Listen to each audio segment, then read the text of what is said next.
Un jour, dans cette grande forêt sombre et mystérieuse qu'on appelle la jungle, quelque chose d'extraordinaire arriva. Écoute.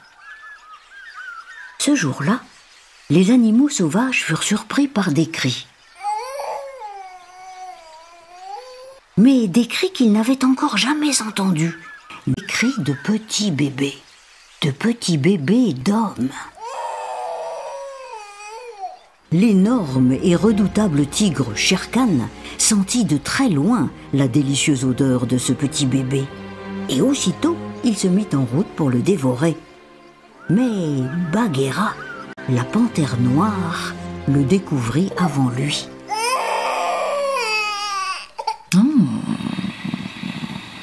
Mais d'où sors-tu, toi, petite grenouille? Qui a bien pu t'abandonner ici? C'est incroyable. Comment est-ce possible? Tu es si fragile. Tu as de la chance que ce soit moi qui te trouve la première. Le tigre Shere Khan, lui, n'aurait fait de toi qu'une bouchée. Il est si cruel qu'il n'hésite jamais à se jeter sur une proie sans défense. Je vais t'amener chez Akela, le chef des loups. Sa louve vient d'avoir des petits. Elle est très gentille et je suis sûre qu'elle acceptera de t'adopter. Et en effet, la louve prit tout de suite soin de lui. Elle le lécha, le nourrit et l'appela Mowgli. Le chef Akela présenta ensuite le petit homme aux autres loups. Tous furent très surpris. Ils n'avaient encore jamais vu de bébé à la peau sans poils. Ils étaient en train de le regarder avec curiosité quand soudain apparut le tigre Shere Khan, terreur de la jungle. J'effleillerai ce petit avant vous tous. Il est à moi. À toi? Non mais tu plaisantes, j'espère. Lui répondit Akela.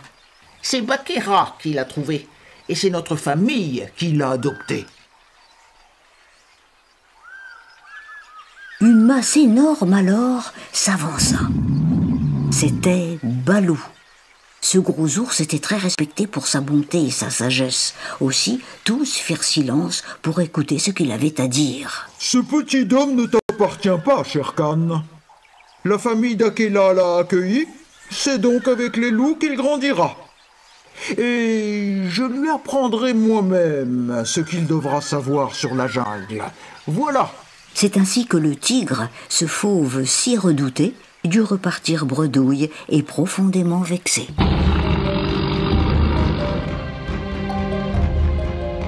Mowgli fut donc élevé avec ses frères les loups. À 5 ans, il courait déjà aussi vite qu'eux, grimpait aux arbres avec l'agilité d'un singe et nageait comme un poisson.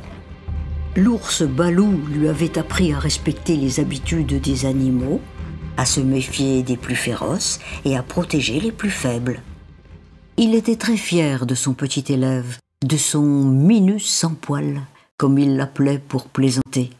Mais quand son Minus sans poil n'était pas sage, l'ours se fâchait. Une fois, il l'avait grondé si fort que le petit garçon était parti bouder tout un après-midi dans la forêt. À son retour, l'ours lui demanda « Alors, Minus sans poil, toujours fâché ?» « Mais non, Balou adoré. Je vais même te confier un secret. Approche. Plus près, je vais pas te manger.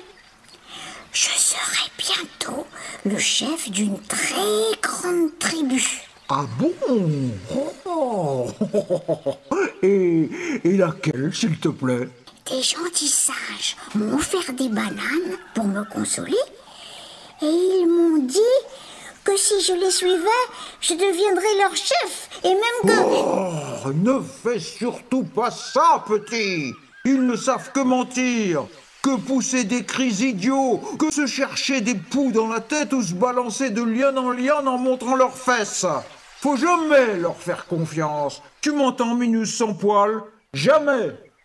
Son Balou adoré avait l'air si sérieux que le petit garçon lui promit de ne jamais suivre les singes. Puis il alla se coucher avec ses frères les loups et s'endormit.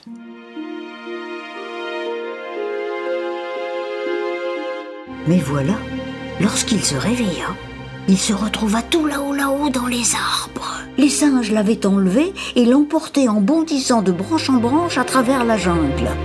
L'ours et la panthère ne pouvaient les rattraper. Impossible pour eux de grimper aussi haut. Bagheera proposa. Allons trouver Kaa.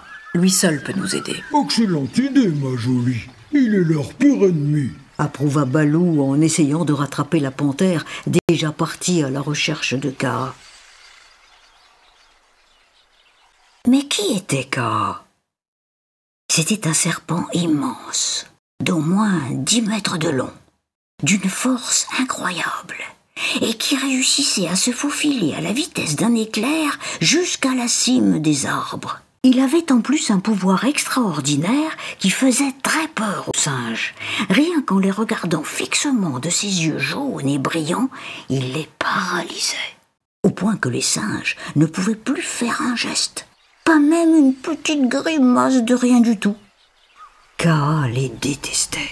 Ces singes sont aussi insolents que stupides. Ça, c'est sûr. Je sais où ces sots sans cervelle se sont installés. Et c'est sûrement là qu'ils ont emmené votre petit protégé. Suivez-moi.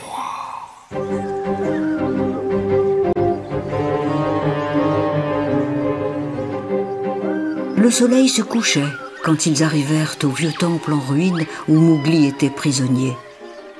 Les singes, très nombreux, tournaient sans cesse autour de lui en poussant des cris. Le petit garçon ne pouvait s'échapper. Il était désespéré quand soudain, au sommet du temple éclairé par la lune, surgit Kaa. L'impressionnant serpent lança alors un sifflement. Un sifflement aigu, glaçant, terrifiant. Les singes paniqués s'enfuirent dans tous les sens, comme si des milliers de guêpes venaient de leur piquer les fesses. Bagheera fit ensuite monter Mowgli sur son dos et avec Balou, tous les trois s'en retournèrent dans la forêt.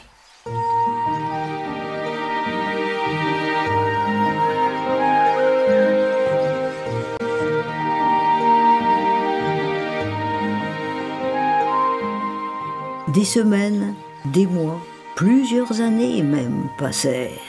Et le tigre Shere Khan n'oubliait toujours pas qu'un jour, on l'avait empêché de dévorer le petit bébé d'homme. Il s'était senti humilié. Et depuis, il cherchait à se venger. Jusqu'à présent, il n'avait pas réussi. Mowgli était tout le temps entouré de ses amis Balou et Bagheera. Seulement voilà, ce tigre vorace et rusé venait d'avoir une idée astucieuse et diabolique. Cette fois, il en était sûr, il allait pouvoir approcher leur cher petit protégé.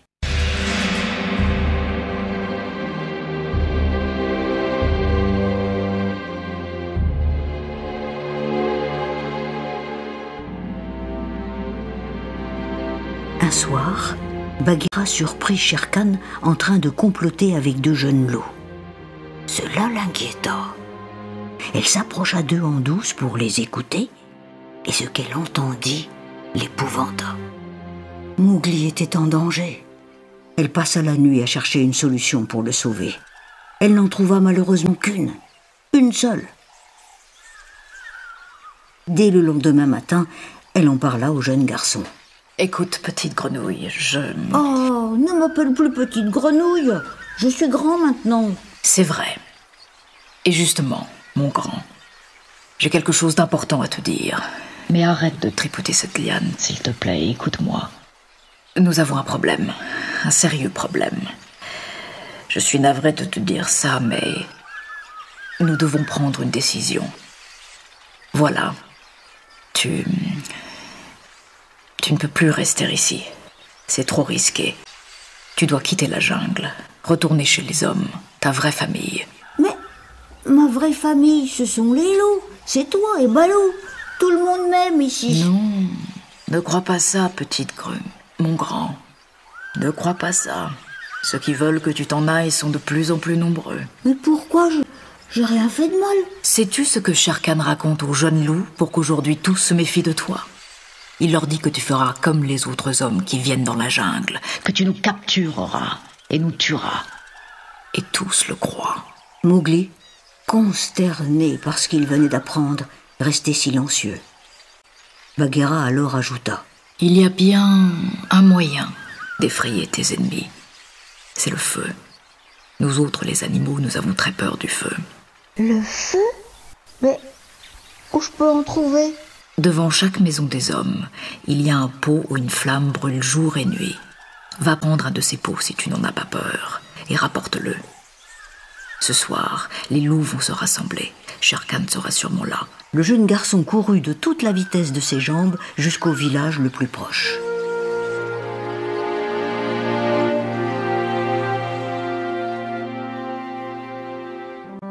Plus tard, Mowgli, revenu à temps pour assister à la réunion des loups, cachait près de lui un pot où brûlait une flamme.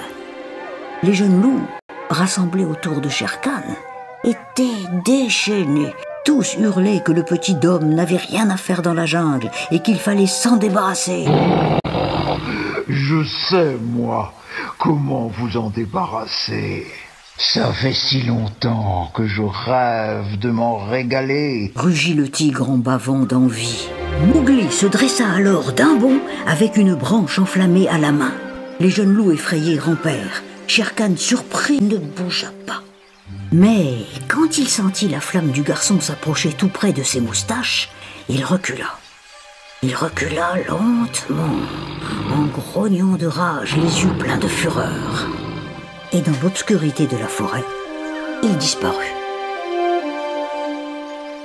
Mowgli se tourna ensuite vers les jeunes loups. Et vous autres? Je vous aimais comme des frères. Pourquoi m'avez-vous trahi, hein? Pourquoi? Puisque vous ne voulez plus de moi, et qu'avec Shere Khan je serai toujours en danger, je vais partir.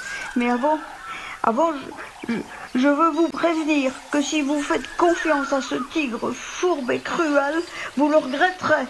Voilà, adieu. Allez-vous-en maintenant. Les jeunes loups s'en allèrent, le museau baissé, la queue entre les pattes. C'est dire à quel point ils se sentaient honteux. Mowgli sentit soudain quelque chose lui chatouiller les joues. Quelque chose de tiède et d'humide, comme de l'eau. Il ne pleuvait pas pourtant. C'était quoi alors? Bagheera, tout en lui léchant affectueusement le visage, lui expliqua. Ce sont des larmes d'homme. Ces larmes, vois-tu, débordent de vos yeux chaque fois que votre cœur est très triste. C'est étrange, mais c'est comme ça. Tu vas me manquer, petite grue. Tu me permets une dernière fois encore de t'appeler petite grenouille? Allez, va maintenant. Va rejoindre les hommes. Mowgli prit dans ses bras la mère louve et Akela. Tous les trois restèrent ainsi un moment, à se chercher de jolis mots d'adieu. Mais leur cœur plein de chagrin ne les trouvait pas. Puis le petit Dom courut se jeter dans l'épaisse fourrure de son gros Balou adoré.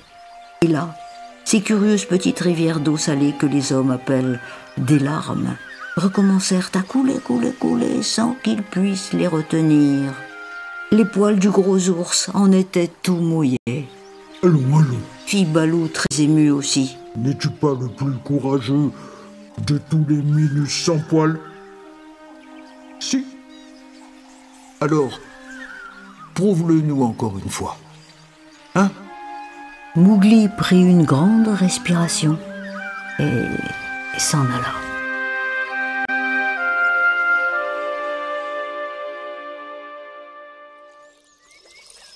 Quand il arriva près du village des hommes, le soleil se levait. Il entendit d'abord un chant aussi joli que celui du plus doué des rossignols de la forêt. Et bientôt, il aperçut une fillette. Elle puisait de l'eau à la rivière. C'était elle qui chantait. Il l'observait, caché derrière un tronc d'arbre, n'osant pas se montrer. Elle finit de le découvrir et lui fit signe de s'approcher. Quand il fut tout près, elle le prit tout simplement par la main et l'entraîna vers son village. Le jeune garçon eut alors un frisson agréable au contact de sa main.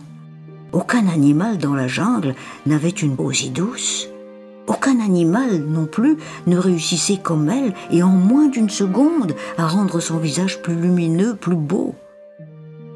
Mowgli ne savait pas encore que ce pouvoir merveilleux s'appelait sourire. Parmi les hommes, il allait faire beaucoup d'autres découvertes.